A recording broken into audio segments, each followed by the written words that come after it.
하나님의 말씀 봉독하겠습니다. 사사기 4장 4절에서 10절까지의 말씀입니다. 사사기 4장 4절에서 10절까지의 말씀 봉독하겠습니다. 그때 랍비돗의 아내 여선지자 드보라가 이스라엘의 사사가 되었는데, 그는 에브라임 산지 라마와 베델 사이 드보라의 종려나무 아래에 거주하였고, 이스라엘 자손은 그에게 나아가 재판을 받더라.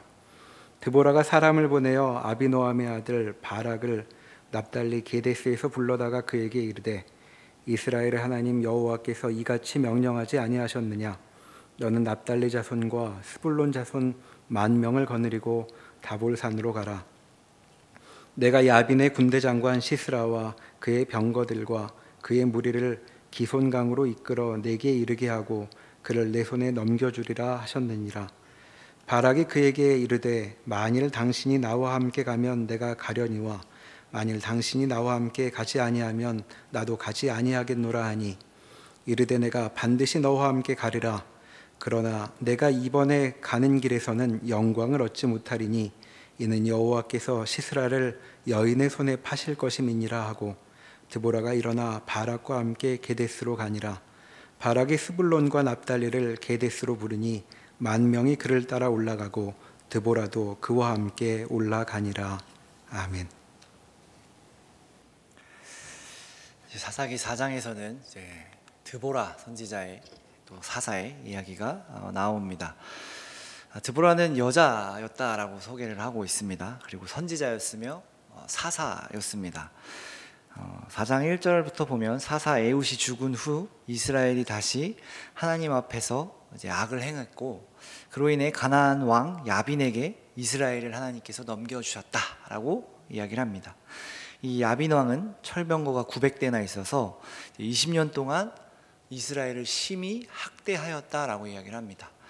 그러는 가운데 이스라엘 백성들이 하나님께 부르짖어서 하나님께서 사사를 세워주십니다. 이 앞서서 우리가 살펴보았듯 이스라엘이 하나님을 배신하고 죄를 지은 다음 하나님께서 이스라엘을 다른 이방 민족들의 손에 넘겨주시고, 그로 인한 고통과 어려움 속에서 이스라엘이 부르짖을 때에 하나님이 그 구원자를 보내신다. 이것이 사사기에서 계속되는 내용이다라고 살펴봤던 것처럼, 드보라 선지자의 그리고 사사 드보라도 그렇게 일어나게 됩니다.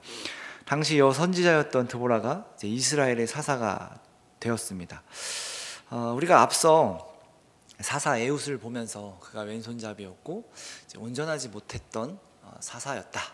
그래서 점점 이스라엘 백성들은 악해져가고 점점 안 좋아지는 상황 속에서 사사 또한 이제 온전하지 못한 사람들이 하나님의 구원자로 일어나 이스라엘 백성들을 구원하였다라는 이제 이야기를 했던 것처럼, 사사들은 조금씩 문제가 이제 있었습니다. 부족한 자들이었습니다. 그래서 사사기는 사사들의 일대기 혹은 사사들의 영웅담을 기록한 책이 아니라 하나님께서 이스라엘을 어떻게 구원하셨는지를 보고 또 구원을 이루어 가시는 하나님을 보아야 한다라고 나누었습니다. 이와 마찬가지로 드보라는 어떤 걸 대표하고 또 뜻하고 있는가 생각해 보면, 그 전에 이제 드보라는 이제 여자였고 사사로서 이스라엘을 구원했습니다. 사실 주일학교 때 이렇게 사사들을 소개하는 걸 보면 대부분 이제 영웅적인 모습으로 그리곤 합니다. 특별히 삼손도 그렇고요, 기드온도 그렇고, 분명히 엄청난 일들을 행했고 그로 인해 하나님을 대적하는 이방 민족들을 물리쳤고 그 어마어마한 하나님의 구원을 이룬 사사로서 소개하고 있지만, 그것이 온전히 그 사사의 능력은 이제 아니었음에도 불구하고, 아무래도 초등학교 때는 이제 그 인물을 소개하고자 그 인물에 집중하여 인물이 행했던 일들만 소개하죠. 그래서 영웅과도 같은 사람으로 소개되곤 합니다. 사사 드보라 이렇게 하면서 여자였지만 사사로 이스라엘을 구원한 이제 여장부 같은 느낌이 들기도 하죠. 그리고 남자보다 더 뛰어난 사람이었기 때문에 그렇지 않나요? 이제 남자가 주로 모든 것을 하는 시대 속에서 여자가 얼마나 대단했으면, 얼마나 능력이 많았으면 그 모든 남자들을 제치고 사사가 되었을까라는 생각을 하게 되기도 하죠. 그러나 처음에 얘기했지만 사사의 영웅담이 아니었기 때문에 이 드보라의 영웅담이 나오는 이야기가 아니죠. 본문을 자세히 보면 그렇지 않다는 것을 금방 알 수 있습니다. 쭉 내용을 보면 우리가 4장 4절에서 10절까지만 읽었지만 쭉 내용을 보면 이 이스라엘의 구원 사건은 이렇게 일어납니다. 드보라가 사사가 되고 나서 드보라가 사람을 보내서 이 바락이라는 사람을 부릅니다. 불러서 뭐라고 하냐면 이스라엘의 하나님 여호와께서 이같이 명령하지 아니하셨느냐 너는 가서 야빈의 군대 장관 시스라를 무찔러라 라고 말합니다. 그랬더니 이 바락이 드보라에게 당신이 가면 내가 가겠고 당신이 가지 않으면 내가 가지 않겠습니다 라고 말합니다. 이에 드보라는 내가 반드시 너와 함께 간다.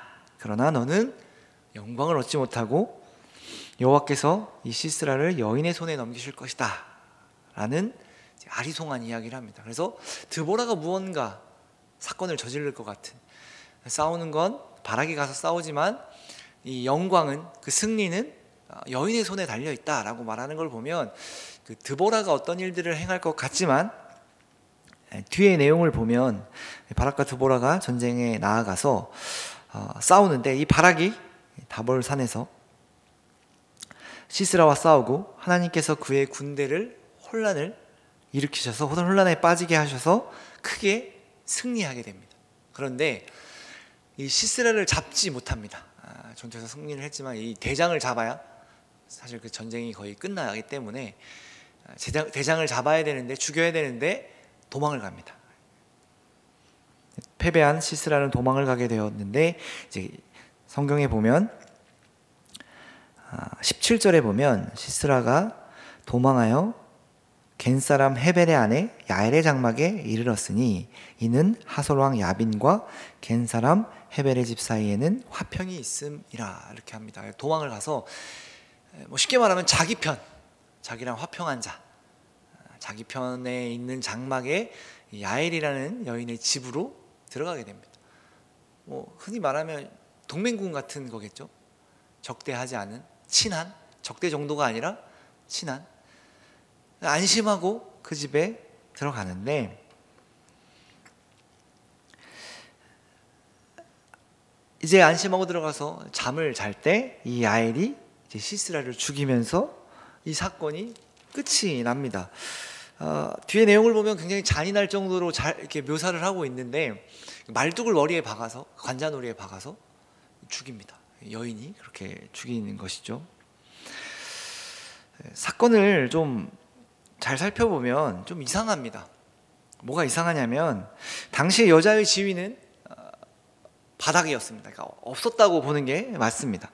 선지자는 물론 나서서 무언가 할 수 없는 현실이었습니다. 그럼에도 이스라엘의 선지자로 드보라가 세워졌고 또 사사로 세워졌다는 것은 아까 말한 내용들을 좀 종합해 보면 남자보다 뛰어난 것도 물론 있었을 거지만 그만큼 인물이 없었다라는 겁니다. 여자인 드보라가 선지자로 세워질 만큼, 사사로 세워질 만큼 하나님의 뜻대로 행하는 자가, 하나님의 말씀에 귀를 기울이는 자가 이제 없었다라는 것을 보여줍니다. 물론 여자와 남자를 굳이 나누지 않아도 되지만 당시 시대의 상황으로 보면 이제 그렇다라는 겁니다. 사람이 없는 거죠. 얼마나 타락했으면 하나님의 말씀을 전할 사람이 없어서, 제 생각이 아닙니다. 여자가 하나님의 말씀을 전한다. 이렇게 성경이 말하고 있는 겁니다. 여자가 나서야만 했던 시대였던 거죠. 그리고 또 드보라가 사사로 세워졌으면 그 앞에 내용, 물론 이제 3명의 사사가 나오지만 그 사사들은 이스라엘 앞에서 열심히 싸웠습니다. 그래서 그 승리를 쟁취했습니다. 사사는 어쩌면 능력이 있고 힘이 있고 전쟁에 승리할 만큼의 어떤 지위, 통솔력이 있는 사람이었을 건데, 이 드보라는 본인이 전면적으로 나서지 않습니다. 바락이라는 사람을 부릅니다. 그래서 그 바락이라는 사람에게 너는 가서 싸우라라고 이야기를 합니다. 벌써 시작부터 사사인 드보라는 그 전쟁에, 이스라엘을 구원하기 위한 그 전쟁에 한 발 빼는 것 같이 보이죠. 그리고 바락을 불러 이야기하는 것도 그렇습니다. 이스라엘 하나님 여호와께서 이같이 명령하지 아니하셨느냐라고 말을 합니다. 어떤 뉘앙스인가요? 너 왜 하나님이 명령했는데 안 가냐? 라고 묻는 것 같죠. 그러니까 이미 이 바락은 나가서 싸울 것을 명받은 겁니다. 그런데 나가지 않고 있으니 드보라가 다시 불러서 너 왜 나가지 않느냐? 하나님이 너한테 말씀하시지 않았느냐? 나가 싸워라 라고 하는 것입니다. 그렇게 몇 번 이야기했으면 내가 하나님의 말씀에 순종하겠습니다 라고 해야 정상인데, 뭐라고 이야기하냐면 당신이 가야만 내가 가겠습니다. 당신이 가지 않으면 내가 안 갈 겁니다. 이 무슨 말 같나요? 사사인 드보라, 어쩌면 하나님의 구원을 상징하는 사사가 꼭 가야만 내가 가겠습니다 라고 말하는 것 같습니다. 물론 맞죠. 그러나 두려워하고 있는 것 같죠. 당신이 가지 않으면 나는 못 갑니다. 왜냐하면 이미 하나님의 말씀이 임했을 때 가지 않고 있었기 때문에, 여러 가지 상황을 종합해보면 아마도 두려움 때문에 가지 않았던 것 같아요. 당신이 함께하면 내가 가겠습니다. 바꿔서 말하면 하나님이 함께 하시면 내가 가겠습니다. 하나님이 함께 하시는 당신이 가면 내가 가겠습니다 라고 이야기하는 거죠. 그만큼 이스라엘 내에서 하나님의 말씀을 사모하며 하나님의 그 임재하심을 보며 하나님을 따르는 자들이, 하나님의 말씀을 믿는 자들이 그만큼 없었다라는 거예요. 세워진 자들조차도 불안해했고 두려워했다라는 거예요. 하나님의 말씀을 들었음에도 불구하고 두려웠던 거죠. 상태가 좋았더라면, 그렇죠? 만약에 하나님을 정말로 잘 믿고 잘 따르는 상태의 이스라엘이었다면 하나님의 말씀이 임했을 때 일어나 나아갔겠죠. 하나님의 말씀이 나에게 임했다, 이스라엘은 들으라, 하나님께서 승리하게 하신다, 그리고 갔겠죠. 그러나 가지 않았습니다. 그래서 드보라가 이야기를 하죠. 너가 승리할 것이고 내가 갈 것이지만 너에게 그 승리가 있을 것이 아니다. 영광이 너에게 있지 않을 거다. 하나님께서 여인의 손에 그 영광을 맡기셨다. 이렇게 이야기를 하죠. 그래서 시스라를 잡는 어떤 영광, 승리의 영광은 이 야엘이라는 여인의 손에 들어갑니다. 이 야엘이라는 여인도 이스라엘 민족이 아닌 것 같이 아니죠. 겐 사람의 아내였으니. 그러니까 지금 이 이스라엘의 승리가, 아니 하나님의 구원이 점점 우리가 예상하는 것과는 다르게 흘러가는 것 같이 보입니다. 하나님의 구원이라면, 하나님의 능력이라면 뭔가 이렇게 억지로 굴러가면 안 되는 거 아닙니까? 뭔가 부족하고 불편하고 완전하지 않은 것 같고 이게 뭐야? 라고 하는 식의 일들이 벌어지고 있습니다. 시스라는 사실 배신을 당한 거죠. 안전하다고 생각한 그 집에 들어갔는데 그 집의 여인이 그를 죽였던 거죠. 믿었던 집안, 가까웠던, 평안이 있었던 그 헤벨의 아내에게 죽게 된 거죠. 물론 이 야엘이 왜 배신을 했는가는 나오진 않지만, 다만 이렇게 묻게 되는 거죠. 이렇게 시스라가 죽고 전쟁에서 승리하게 된 것이 이스라엘의 승리라 이야기할 수 있는가 생각해 보게 되죠. 이 이야기의 어떤 극적인 전투나 영웅적인 드보라의 모습이라든지 바락의 모습이 나오지 않습니다. 심지어 상대의 적장인 군대 장관인 시스라는 배신한 여인의 손에 처참하게 죽게 됩니다.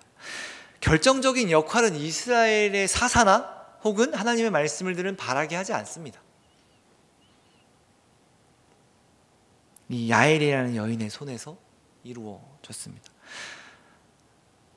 솔직히 얘기해서 드보라는 정말로 한 게 없습니다. 사사인데 말만 했죠. 가서 왜 안 싸우냐? 가서 싸워라. 당신이 가면 내가 가겠습니다. 그래, 그럼 내가 함께 가겠다. 그리고 그 14절 15절에 보면 드보라가 바락에게 이르되 일어나라, 이는 여호와께서 시스라를 내 손에 넘겨주신 날이라. 여호와께서 너의 앞서 나가지 아니하시느냐 하는지라. 이에 바락이 만명을 거느리고 다볼산에서 내려가니 여호와께서 바락 앞에서 시스라와 그의 모든 병거와 그의 온 군대를 칼날로 혼란에 빠지게 하심에 시스라가 병거에서 내려서 걸어서 도망한지라. 드보라는 진짜 말만 하고 있죠. 일어나라, 하나님이 너와 함께 하신다. 야, 바락 나가서 싸워라. 물론 제가 너무 이렇게 격하해서 이야기하는 것 같은데, 물론 이제 하나님의 말씀을 전하고 하나님의 말씀이 너와 함께 하신다 하니 너는 나가 싸워라 라고 하는 거지만, 그동안 물론 이제 앞에 3명의 사사가 있었지만 이 사사라는 하나님의 구원자라는 이름이 사실 조금 부끄러울 정도입니다. 무언가 더 대단한 일을 해야 할 것 같고, 그 이스라엘의 구원에 앞장서서 무언가 일조했어야죠. 바락이 그렇게 무찔렀을 때 도망가는 시스라를 드보라가 잡아서 죽였다면, 하나님이 보내신 구원자 드보라가 적장을 잡았다, 하나님께서 승리를 우리에게 주셨다 라고 하지 않았을까요? 사실 이 사사는 하나님의 구원의 상징입니다. 그래서 사사가 앞서 나아가는 거죠. 하나님이 우리와 함께 하신다, 하나님의 구원이 우리에게 임했다, 하나님이 우리를 구원하신다. 그런데 드보라는 이 내용에서는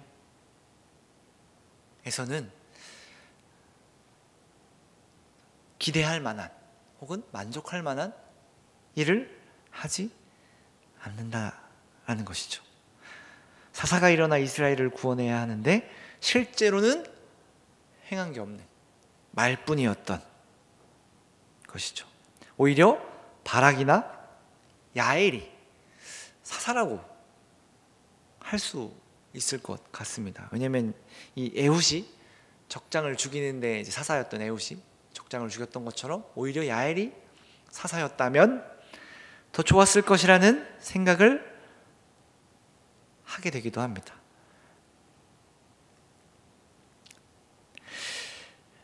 드보라와 이스라엘 군대가 이제 시스라의 군대와 싸워서 이겼지만, 전체적인 내용을 보면 이스라엘은 더한 게 없는 것 같습니다. 이스라엘 군대는. 그럼에도 23절에 보면, 4장 23절에 보면 어떻게 이야기를 하냐면, 이와 같이 이날에 하나님이 가나안 왕 야빈을 이스라엘 자손 앞에 굴복하게 하신지라 라고 이야기를 합니다. 가나안 왕 야빈이 이스라엘 자손 앞에 굴복한 것 같은 사건은 일어나지 않았습니다. 물론 전쟁에서 패했고 적장이 죽었지만 그 내용을 들춰보면 이스라엘은 한 게 없죠. 하나님도 뭔가 그 하나님을 상징하는 사사 혹은 그런 이스라엘의 사람들이 무언가 하지 않았기 때문에 하나님의 구원하심이라 말할 수 있을까 생각해 봅니다. 이렇게 일어난 사건들만 봐서 여러분 와, 하나님이 정말로 역사하셔서 우리를 구원하셨다 라고 말할 만한 게 있나요? 어떤 영웅적인 혹은 우리가 사모할 만한, 우리가 놀랄 만한 어떤 일들이 이루어졌나요? 하나님 굳이 우리를 구원하실 거면 조금 더 멋있게, 조금 더 위대하게, 조금 더 능력 있는 모습으로, 혹은 하나님의 그 누구나 인정하는 하나님의 사람이 이스라엘을 구원하였으면 하나님께서도 더 영광을 받지 않으셨을까요? 하나님 왜 그렇게 하셨어요? 라고 묻게 되는 것이죠.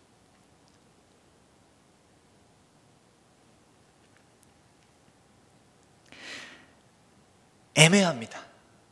하나님의 사람이 이스라엘을 구원하였다라고 말하기가 그냥 여러 가지로 운이 좋게 작용한 것처럼 보입니다.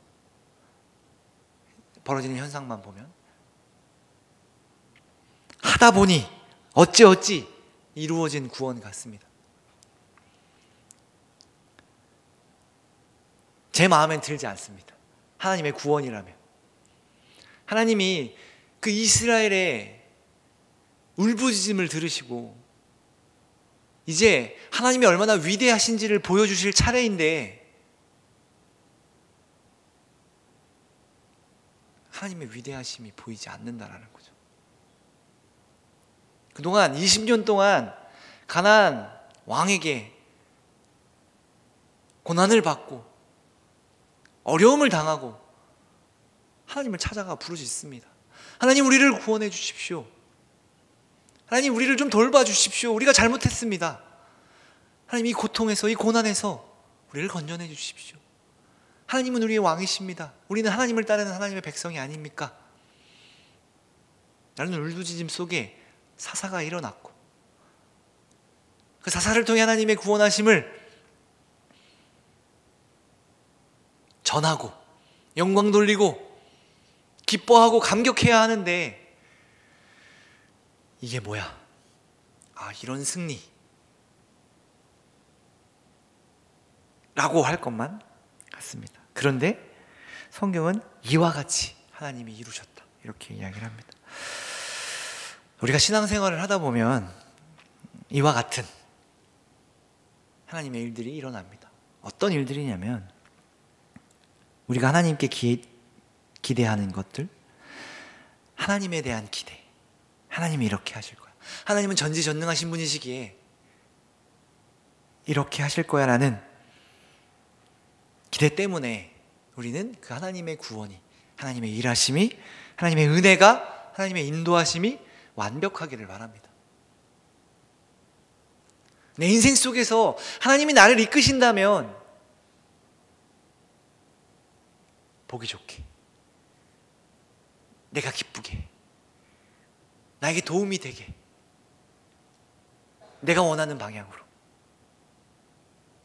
어떤 잡음이나 문제 없이 이끄시기를 우리는 기대합니다. 그래서 하나님의 어떤 일하심 속에 혹은 응답하심 속에 우리가 원하지 않는 일들이 일어난다면 그건 하나님의 구원이라고 말하고 싶지 않습니다. 가장 쉽게 이런 거죠. 하나님 뭘 주십시오. 하나님 나의 이걸 좀 주십시오. 내가 이런 게 필요합니다. 나를 위해서가 아니라 하나님을 위해서 필요합니다라고 했을 때 우리는 무엇만을 기대하냐면 예스만을 기대한다라는 겁니다. 예스만이 하나님의 응답이라고 생각하는 거예요.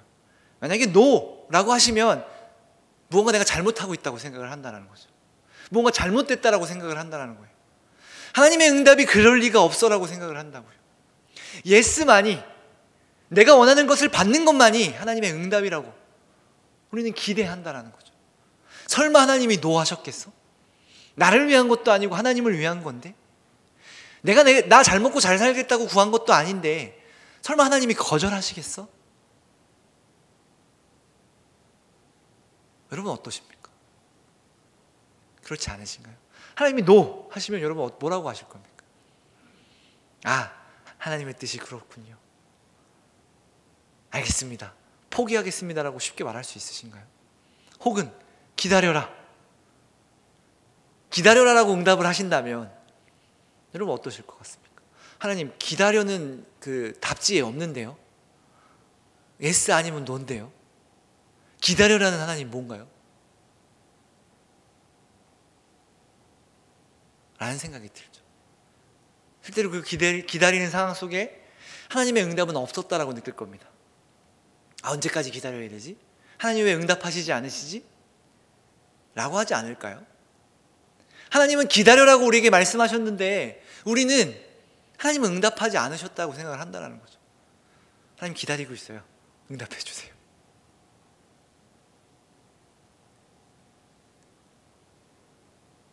우리가 원하는 것을, 우리가 원하는 대로, 혹은 내가 원하는 대로는 아니지만 누구도 인정할 수 있을 만큼은 최소한 누가 봐도 이것은 하나님이 하신 거다 라는 일들이 일어나야만 우리는 그것이 하나님의 인도하심이다, 하나님의 은혜다 라고 이야기를 합니다.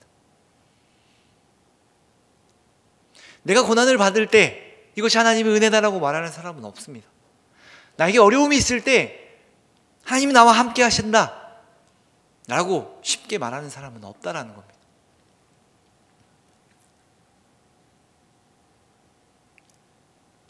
그리고 인정하고 싶지 않죠. 하나님 이거 아니죠? 하나님 거절하신 거 아니죠? 하나님 지금 너무 바쁘셔서 기다리라고 하시는 거죠? 금방 들어주실 거죠?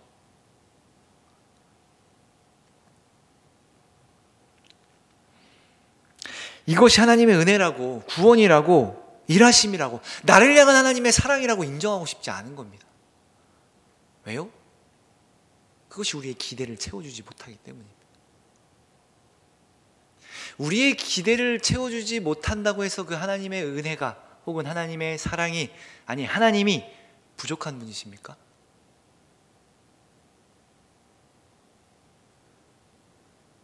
우리가 원하는 대로,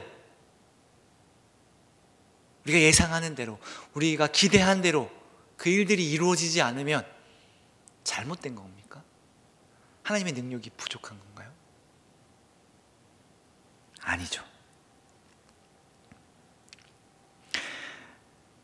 여자 사사였고 사사로서 직접 나가 싸우지도 않고 그나마 바락을 보내는 역할을 했는데 바락 또한 혼자서는 아무것도 할 수 없다고 말하는 겁쟁이였고, 그나마 전쟁에 이겼지만 그 군대 장관을 죽인 것은 이방 여자였던 야일이었습니다.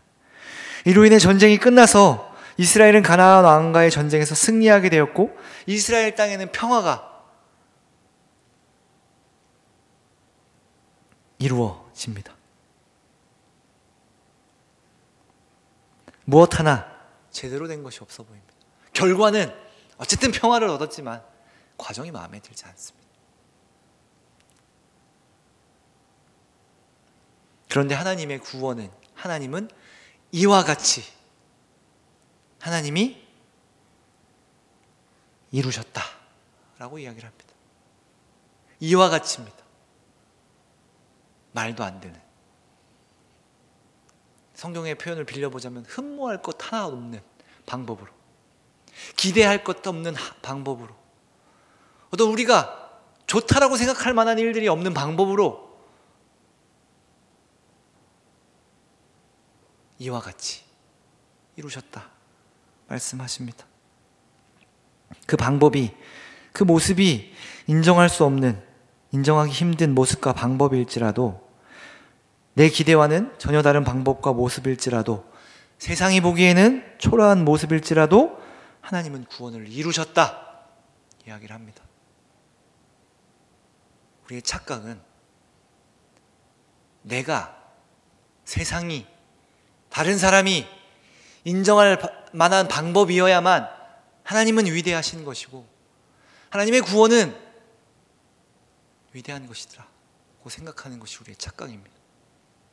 내가 원하는 방법이 아니면 하나님은 나에게 응답하신 것이 아니고, 내가 원하는 모습이 아니면 무언가 잘못된 것이고, 내가 기대하는 바가 채워지지 않으면 하나님은 온전한 분이 아니다 라는 착각입니다. 방법과 모습이 중요한 것이 아니라 하나님이, 그 구원을 이루시는 하나님이 중요한 것이죠. 우리가 연약해서, 우리는 벌어지는 상황들, 일어나는 일들, 내 눈앞에 보이는 현실이 좋아져야만 하나님을 바라보게 되는 것 같습니다. 그러나 성경은 계속해서 우리에게 말합니다. 상황과 환경에 따라 하나님이 변하는 것이 아니라 하나님은 변하지 않으신다. 하나님은 변함없이 위대하시고 영광스러운 분이시고 전지전능한 분이시고 우리를 사랑하시는 분이다. 내 앞에, 눈앞에 있는 현실은 시시각각 변하고, 내 현실이 외치기를 하나님은 나를 사랑하지 않는다라고 외치고 있지만 하나님은 우리를 사랑하신다. 그게 성경이 우리에게 증언하고 있는 바 아닙니까? 우리가 기대하는 모습으로 우리를 구원하지 않으십니다. 예수 그리스도가 그러지 않으셨습니까? 하나님의 구원자, 예수, 흠모할 것 없는, 흠모할 만한 것이 아무것도 없는 모습으로 오셔서 죄인의 모습으로 죽임을 당하십니다. 사람들은 이야기하죠. 저 사람이 어떻게 우리의 구원자냐? 저 사람이 어떻게 하나님의 아들이냐? 우리가 저런 사람을 어떻게 믿느냐? 하나님 구원자를 보내주십시오.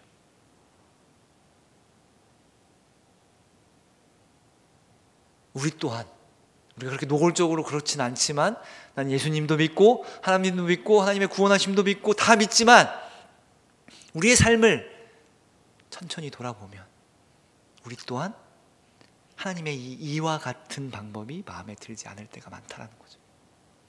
그러나 우리가 집중해야 할 것은 사사기를 통해서 계속해서 보듯이 그 구원을 이루어 가시는 하나님입니다. 사사가 어떠하든, 사사가 부족하고 사사가 모난 모습이 있고, 그 어떤 방법과 상황 속에서도 그 구원을 이루어 가시는 하나님, 그 하나님이 우리 인생 가운데서도 이와 같이 우리를 인도하시고 이끄신다는 것. 바꿔 말하면 내 인생으로, 지금 내 현실로 하나님은 구원을 이루신다는 겁니다.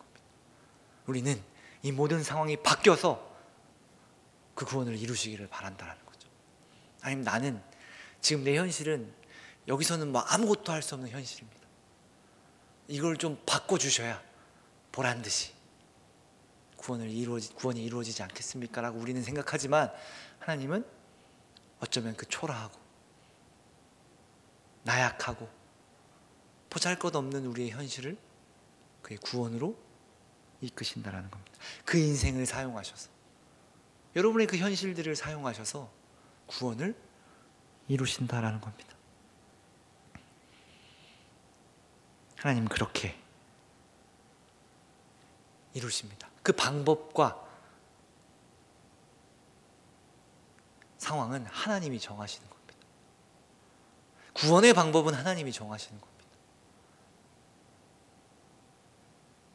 방법이 마음에 안 들어서 우리가 하나님께 요구할 수 없는 겁니다. 사실 하나님이 그렇게 방법을 정하셨다면 그 방법이 옳은 것이고, 그 방법이 우리에게 최고의 것이고, 우리는 알 수 없는 하나님의 방법이 있다라는 것을 여러분, 우리 예수 그리스도를 통해 배운 겁니다. 이미 여러분 다 알고 있는 진리요 신앙의 사실들입니다. 그러나 우리가 우리의 인생을 살다 보면, 그런 현실 속에 있다 보면 하나님의 일하심, 하나님의 방법 자꾸 놓치게 됩니다. 아, 하나님 이건 아닌 것 같아요. 하나님은 아닌 것 같은 방법으로 우리의 구원을 이루셨습니다. 죽으시는 방법으로. 우리를 구원하실 거면 우리의 대적들을 전부 무찌르시고 왕으로, 세상의 왕으로 자리에 앉으셔서 우리를 부르시면 그 구원이 얼마나 감격스럽고 그 구원에 함께하는 그 우리가 얼마나 좋겠습니까? 하나님이 탁 세상의 왕이 되셔서 나를 믿는 자들 다 나오라 할 때 그 무리 안에 우리가 껴있다면 얼마나 기쁘겠어요. 그런데 우리는 어떤 무리에 껴있었냐면 죽으시는 하나님을 보는 무리에 껴있었어요. 도망가야만 하는 무리 가운데 껴있었다고요. 앞장서서 예수 그리스도를 믿던 자들은 도망갈 수밖에 없는 그 현실 속에서 우리의 구원을 이루셨다고요. 우리의 인생이, 여러분의 현실이 마치 세상 앞에서 도망가야 할 것만 같고 하나님도 없어서 나 혼자서는 아무것도 할 수 없는 그 현실 속에서도 하나님은 구원을 이루셨다. 이것이 우리가 믿고 있는 바 아닙니까? 여러분의 인생 많이 힘드시죠? 어려움이 있을 겁니다. 우리가 하나님을 믿으며 이 인생이 나아지기를, 이 인생이 좀 해결되기를 여러분 기도하면서 이렇게 하루하루 살아갈 겁니다. 근데 그보다도 더 중요한 것은 하나님이 우리와 함께 하신다는 겁니다. 하나님의 구원이 우리에게 이미 있다라는 겁니다. 하나님의 은혜가 이미 우리에게 있다라는 겁니다. 그 하나님이 우리와 지금 이 현실 속에 함께 하신다라는 겁니다. 상황과 환경이 나의 인생을 결정하는 것이 아니라 하나님이 우리의 인생을 이끄시고 인도하신다. 막다른 곳도 하나님은 능히 통과하신다. 죽음도 생명으로 창조하신다. 이것이 우리가 믿고 있는 바입니다. 여러분, 이 믿음을 가지고 살아가시기를 바랍니다. 이 믿음을 가지고 여러분의 현실을 보기를 바랍니다. 믿음의 눈으로 이와 같은 하나님의 방법을 인정하고 하나님이 함께 하시면 그 어떤 것도 괜찮습니다라고 고백할 수 있는 그런 믿음이 우리에게 있기를 바랍니다. 하나님이 함께 하시면, 아니 하나님이 하시는 일이라면 아무렴 어떻습니까? 라고 고백할 수 있는 저와 여러분이 되기를 바랍니다. 기도하겠습니다. 하나님, 주님의 방법은 우리가 알 수 없는 것 같습니다. 그래서 우리는 망하는 것 같고 하나님조차 없어서 우리는 도망가야 할 것만 같습니다. 그러나 그런 현실 속에서도 하나님은 하나님의 구원을 이루십니다. 우리가 기대하지 않은 방법으로, 때론 우리가 원하지 않은 방법으로도 하나님은 그 구원을 이루어 가십니다.